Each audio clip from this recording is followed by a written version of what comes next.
16h20, c'est Virgile sur M. Il y a 25 000 ans, lors du pic de la dernière glaciation, une couche de glace de plusieurs centaines de mètres d'épaisseur recouvrait la région lémanique, couvrant 3% de la surface de la Suisse. Ils sont constitutifs de l'histoire et de l'identité du pays. S'ils ont toujours connu des variations parfois impressionnantes, ils subissent aujourd'hui de façon radicale les effets du réchauffement climatique. Le musée historique de Lausanne, dans le cadre d'une nouvelle exposition intitulée Glacier, nous aide à comprendre comment a évolué notre climat. Laurent Gollet, directeur du MHL, nous dit tout sur cette exposition ouverte à tous. Il est avec nous aujourd'hui. Bonjour Monsieur Gollet. Bonjour. Tout d'abord, pourquoi avoir décidé de créer une exposition sur les glaciers ? Pour plusieurs raisons. La première, c'est que c'est très beau, un glacier. Ça fait partie d'un environnement, d'un paysage qui est le nôtre, qui nous appartient, qui fait partie de l'ADN et de l'identité des Suissesses et des Suisses depuis longtemps. Aussi parce que les glaciers ont laissé des traces dans notre environnement, sur notre territoire. Et puis enfin parce qu'on est un peu à un moment charnière. Le réchauffement climatique en cours fait peser des menaces sur la survie des glaciers. Et si rien n'est changé, on peut penser qu'à la fin de ce siècle, la plupart des grands glaciers des Alpes auront disparu. Alors, quel est l'objectif de cette exposition ? De sensibiliser un petit peu le public au réchauffement climatique ?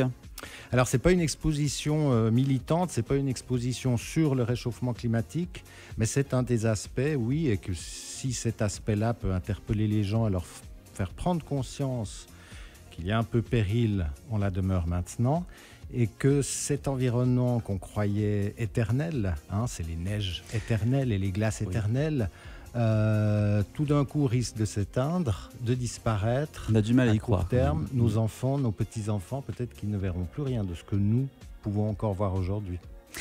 Glacier donne des clés pour comprendre le phénomène glaciaire grâce à différents dispositifs et met en scène des œuvres puissantes qui traduisent la beauté et la fragilité des glaciers. Les clichés exposés concernent uniquement la Suisse ?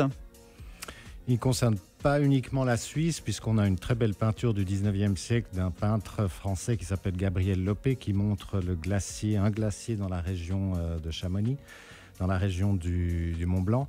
Mais essentiellement, oui, effectivement, des œuvres d'artistes suisses qui ont créé en Suisse. Vous remontez dans le temps jusqu'à 25 000 ans en arrière.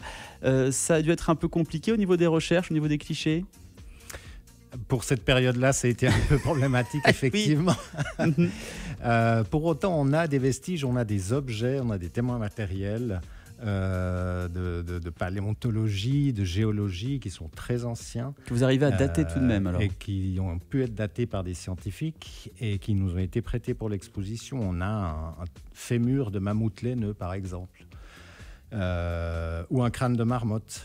Animaux qui se trouvaient dans la région lausannoise pendant la dernière glaciation. Est-ce qu'il y a des éléments, des temps forts au niveau de l'exposition pour les visiteurs à souligner ?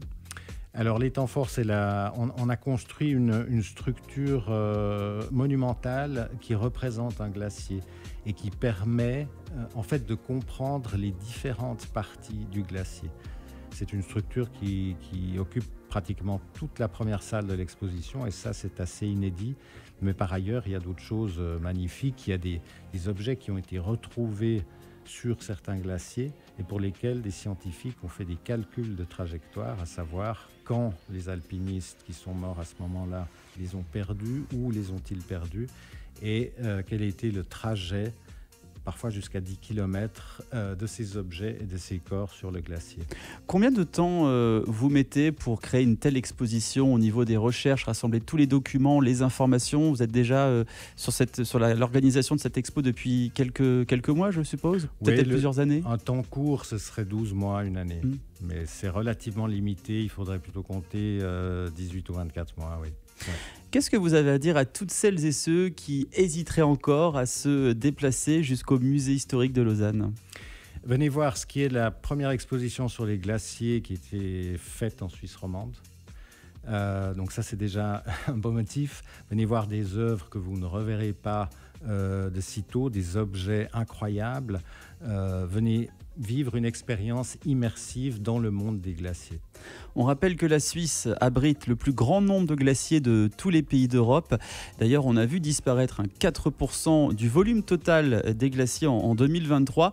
Donc une situation assez préoccupante. L'exposition Glacier nous aide à y voir plus clair en nous sensibilisant un petit peu aux enjeux du réchauffement climatique et à l'importance de la préservation de nos glaciers.